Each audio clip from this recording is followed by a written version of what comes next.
আসসালামু আলাইকুম। ধারাবাহিক লেকচারগুলোর stopping by woods on snow evening তৃতীয় লেকচারে সবাইকে স্বাগত জানাচ্ছি। আমরা আজকের লেকচারে আমাদের যে কবিতাটি রয়েছে, কবিতার প্রথম স্ট্যান্জাটি নিয়ে আলোচনা করার জন্য চেষ্টা করব এবং বিস্তারিত ব্যাখ্যা দেওয়ার চেষ্টা করব এবং পরীক্ষা উপযোগী আলোচনা করার চেষ্টা করব। আশা করি তোমরা এই লেকচারটি মনোযোগ দিয়ে দেখবে। তাহলে আমরা যদি প্রথমে দেখি stopping by woods on snow evening, এর মানে হচ্ছে তুষারপাত হচ্ছে এরকম একটি সন্ধ্যাবেলায়, তুষারপাত হচ্ছে এরকম একটি মানে বিকেলবেলায় কবি কি করেছেন, একটি জঙ্গলের পাশে থেমে গেছেন। জঙ্গলের পাশে যে থেমে গেছেন, এই জায়গা থেকে মূলত আমাদের কবিতাটি শুরু হয়েছে। এবং এখানে যদি আমরা কবিতাটির বিষয়ে শুরুতে দেখার চেষ্টা করি, দেখো আমরা লাইন টু লাইন যদি দেখার চেষ্টা করি, এটা মনোযোগ দিয়ে দেখবে। দেখো, হুজ ওর্স দেস আর আই থিঙ্ক আই নো। এই এই গাছগুলো কার? এই গাছগুলো কার? আমি মনে করি যে আমি এই গাছগুলো কার সেগুলো আমি জানি। এই জঙ্গলটা কার? ওটস বলতে কিন্তু এখানে জঙ্গল বুঝিয়েছে। এখানে কিন্তু জঙ্গল, ওটস কিন্তু জঙ্গল, কিন্তু সিম্বলিক অর্থে কি? এই পিস। এই যে দেখো, সাউন্ডলেস এবং রেস্টের একটা জায়গা, রেস্ট নেওয়ার একটা জায়গা। এবং সিম্বলিক অর্থে আমরা কিন্তু স্কেপ অফ ডেথ বা স্কেপ অফ মানে হচ্ছে ডিউটি, এগুলো কিন্তু দেখেছি।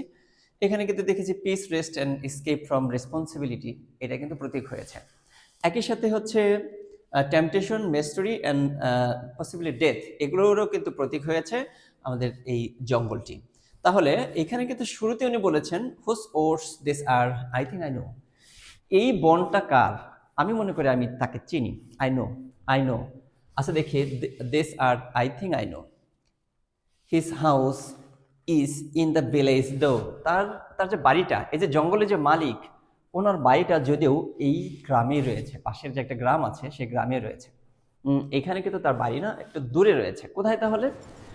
যে জঙ্গলটা, এই জঙ্গল থেকে একটু দূরে, জঙ্গল থেকে একটু দূরে হচ্ছে তার বাড়ি। যে বাড়িটা গ্রামের মধ্যে একটি বাড়ি রয়েছে, এই বাড়ির সে হচ্ছে এই বনের মালিক। He will not see me stopping here. সে তো রয়েছে এখন কোথায়? বিকেলবেলায় তো তার এই জঙ্গলের কাছে থাকার কথা না, সে রয়েছে তার বাড়িতেই। কিন্তু আমি যে তার জঙ্গলের কাছে দাঁড়িয়েছি, এই শান্তির প্রশান্তির একটি জায়গায় দাঁড়িয়েছি, এই জায়গাতে দাঁড়িয়েছি, সে কিন্তু জানে না, সে কিন্তু টেরই পায়নি আমি এখানে দাঁড়িয়েছি।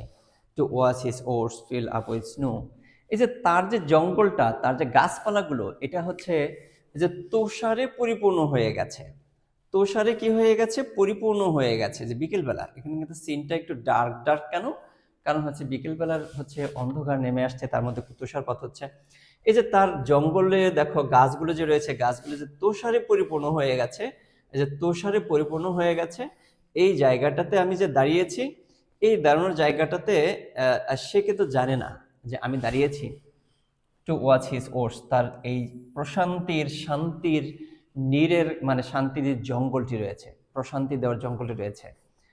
এখানে দেখো, আমরা কিন্তু জানি যে মানে গাছপালা, পরিবেশ, নেচার এবং হচ্ছে জঙ্গল, এগুলো হচ্ছে এসকেপ ফ্রম ডিউটি। ডিউটি কোথায় থাকে? ডিউটি থাকে হচ্ছে সিটিতে, শহরে। শহরের লোকগুলো দেখবে যে সারা দিন ব্যস্ত, কিন্তু যারা হচ্ছে জঙ্গলে থাকে, তারা হচ্ছে সন্ধ্যা পর্যন্ত কাজ করবে, তারপরে রেস্টে থাকবে, তারপরে কিন্তু তারা কাজ করে না। অথবা এই জায়গাটা ধরো শহরের মানুষ গেল জঙ্গলে, তারা কি করবে? ওখানে যাবে হচ্ছে রেস্টের জন্য, শান্তির জন্য। এবং এখানে মিস্ট্রি পরিপূর্ণ। কেন? জঙ্গল মানে মিস্ট্রি, কোথায় কি আছে সেটা যদি দেখা না গেলে মিস্ট্রি। এটা যদি আমরা একটু বিস্তারিত দেখে নিই, যে স্ট্যান্জা ওয়ানে মূলত কি দেখানোর চেষ্টা করা হয়েছে? The pause and the woods. Stanza one নিয়ে কিন্তু দেখতে পারলাম একজন হর্স রাইডার, সে কিন্তু যাচ্ছে সারাদিন জার্নি করে, আসতে আসতে হঠাৎ করে এই জঙ্গলের পাশে এসে থেমে গেছে। আর মানে কি? সে একটি বিরতি দিয়েছে। প্রথম স্ট্যান্জা কিন্তু দেখেছি বিরতি, এবং একই সাথে কিন্তু দেখেছি যে এইখানে জঙ্গলের কাছে একটা জায়গায় বিরতি দিয়েছে, জঙ্গলের কাছে। এই জায়গাটা অত্যন্ত গুরুত্বপূর্ণ। দেখো এখানে যদি আমরা এখন ইনার মিনিংটি দেখি, যে জায়গায় বিরতি দিয়েছে এবং যা করছে তার একটা ইনার মিনিং দেখি। The man stops in the middle of his journey. তার জার্নির মাঝামাঝিতে, তার জার্নির শেষের দিকে না, কিন্তু তার আরো বহু দূর যেতে হবে, কিন্তু মাঝামাঝি জায়গায় থেমে গেছে। To look at the woods filling with snow. একটা বনকে দেখার জন্য, যে বনটা মানে তুষারে পরিপূর্ণ হয়ে গেছে, ঢেকে গেছে। The oats here are not just trees. এখানে কিন্তু মানে যে মানে গাছপালাগুলো দেখছি বা বনটা দেখছি, এটা শুধু কিন্তু গাছপালাই না, গাছপালার বাইরেও আরো অনেক ফিলোসফিক্যাল মিনিং বহন করছে। দে রিপ্রেজেন্টস পিস, বিউটি অ্যান্ড কুইটনেস। তারা কিন্তু ফিলোসফিক্যালি গাছগুলো শান্তির রিপ্রেজেন্টস করছে, সৌন্দর্যকে রিপ্রেজেন্টস করছে এবং নীরবতাকে রিপ্রেজেন্টস করছে। They are away from the busy life, busy village, away from human society.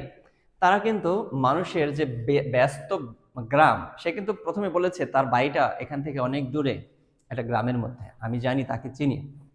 আর মানে কি, এই যে জায়গাটা হচ্ছে ব্যস্ততা থেকে দূরে, মানুষের কোলাহল থেকে দূরে, মানুষের যে ডিউটি, দায়িত্ববোধ, এই দায়িত্ববোধ থেকে দূরে, এইখানে দাঁড়িয়ে মানুষের প্রতি মানুষের দায়িত্ব পালনের কোনো প্রয়োজন নেই, কারণ সে একাই রয়েছে এখানে জঙ্গলে। অ্যাওয়ে ফ্রম হিউম্যান সোসাইটি, মানুষের সমাজ থেকে কিন্তু দূরে। বাই স্টপিং, থেমে যাওয়ার মাধ্যমে, the man is stepping, step মানে কি, এক ধাপ এগিয়ে যায়, stepping out of his normal life for a moment, অল্প একটু সময়ের জন্য তার স্বাভাবিক জীবন থেকে একটু কি করে গেছে, মানে স্টেপ আউট করেছে, মানে কর্মবিরতি দিয়েছে, অল্প একটু সময়ের জন্য বিরতি দিয়েছে। যেমন একজন কর্মজীবী মানুষ সকাল থেকে ঘুম থেকে উঠেই কিন্তু তার অফিসে যেতে হবে, অফিস শেষ করে আবার আস্তে আস্তে সন্ধ্যা হয়ে গেছে, সন্ধ্যায় এসে ফ্রেশ হতে হবে, পরিবারের সাথে সময় দিতে হবে। এই যে তার বাই রোটেশনে সারাদিনই এই কাজটা চলে, সারা সপ্তাহ সারা মাস এভাবে চলতে থাকে। বছর যাওয়ার পর তার কিন্তু মনে হয় যে আমার একটু রেস্ট দরকার। তখন কোথায় যায় সে? হয়তো কোনো এক পাহাড়ে যায় ঘোরার জন্য, অথবা সমুদ্রের কাছে যায়, মানে প্রকৃতির কাছে যায় রেস্টের জন্য।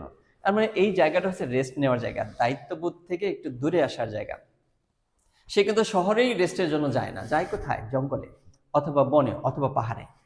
এখানে ইনার মিনিংটা কি বহন করছে, ফার্স্ট স্টেজ যেটা, এটা আমরা দেখানোর চেষ্টা করি।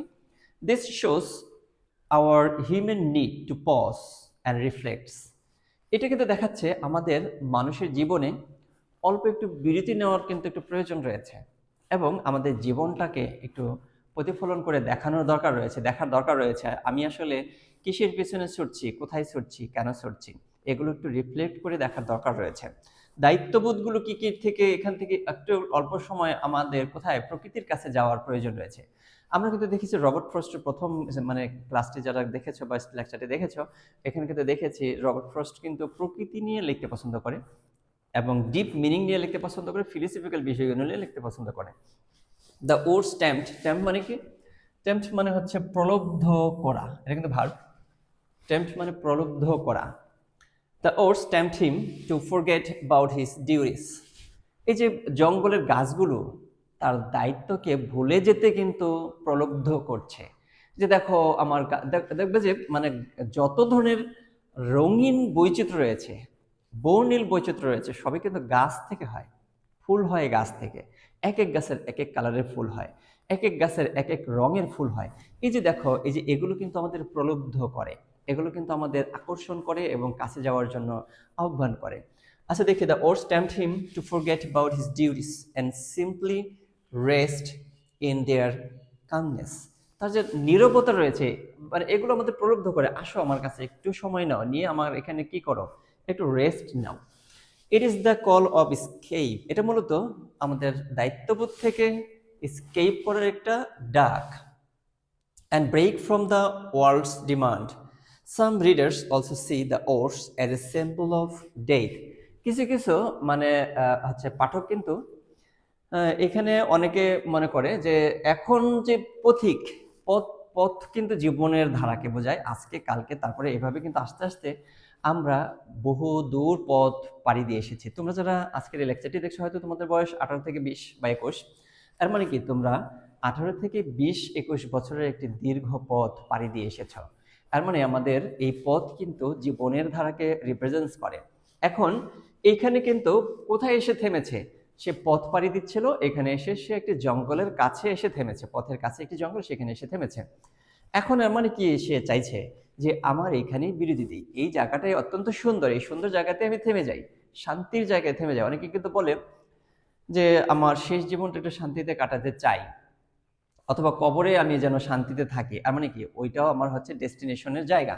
এখন সে কোথায় থামতে চাচ্ছে? থামতে চাচ্ছে মূলত এই ওটস গুলোর কাছে। আর মানে কি, এইখানে কিন্তু এই গাছগুলো, এই গাছগুলো কিন্তু অনেক রিডার মনে করেন যে এই গাছগুলো আসলে মৃত্যুর প্রতীক হয়েছে। কিভাবে প্রতীক হয়েছে? এই সৌন্দর্যের জায়গা, এখানে সে রেস্ট নিবে, রেস্টের জায়গা। আচ্ছা দেখি, সাইলেন্স, স্টিল অ্যান্ড ওয়েরিং, এই সবগুলির প্রতীক হয়েছে কি, মানে গাছগুলো। তাহলে আশা করি তোমরা প্রথম স্ট্যান্জাটি বুঝতে পেরেছো। প্রথম স্ট্যান্জাটা খুবই সহজ ছিল, এবং আমরা হচ্ছে প্রত্যেকটি স্ট্যান্জা বা স্ট্যান্জা ধীরে ধীরে পড়ার চেষ্টা করবো, যাতে আমাদের প্রত্যেকটি স্ট্যান্জা বুঝতে সুবিধা হয়। তাহলে আমরা যদি প্রথম স্ট্যান্জাটাকে অ্যাট এ গ্ল্যান্স দেখি, যে একজন কবি বা একজন হর্স রাইডার অথবা একজন পথিক, সে তার দীর্ঘ পথ পরিক্রমার মাঝখানে ভ্রমণের সময় বিকেল বেলায় এসে একটি জঙ্গলের কাছে এসে দাঁড়িয়েছে। যেই জঙ্গলের সৌন্দর্য তাকে মুগ্ধ করেছে, এবং এই মুগ্ধতায় সে এখানে কিছু সময় অতিবাহিত করছেন এবং দাঁড়িয়ে আছেন। এবং এই যে গাছগুলো, এই গাছগুলো কার সেটা সে চিনে, এই গাছগুলোর মালিককেও সে জানে। বলতেছে এই গাছগুলোর মালিক অনেক দূরে। এটা দ্বারা আসলে কি বোঝাতে চাচ্ছেন, উনি যদি ওনার জঙ্গলে অবস্থান করেন তাহলে এখানে বাধা দেওয়ার মতো কেউ নেই। অনেকে না করবে, না এখানে থামা যাবে না, তুমি আমার জায়গায় থেমেছো কেন, এটা বলবে, এরকম কিন্তু কেউ নেই। কেন? এটার মালিক তো অনেক দূরে অবস্থান করছে, এজন্য সে কিন্তু চাইলে নীরবে, নিস্তব্ধতায় এবং নিশ্চিন্তে এই জায়গাটাতে অবস্থান করতে পারেন। এই যে এইটা কিন্তু উনি অকপটে বলেছেন, এবং একই সাথে বলেছেন যে আমি যে এখানে থেমেছি, এটা তো সে জানবেও না যে আবার থামছে, এটা জানতে পারছে যে আমার জায়গায় কে থামলো দেখে আসি, আর যা না করে আসে যে এখানে থামা যাবে না। এটাও কিন্তু উনি নিশ্চিত করেছেন যে আমি যে এখানে থেমেছি, স্টপ করেছি এখানে, এটার মালিক কিন্তু সে আমাকে দেখতে পাচ্ছে না।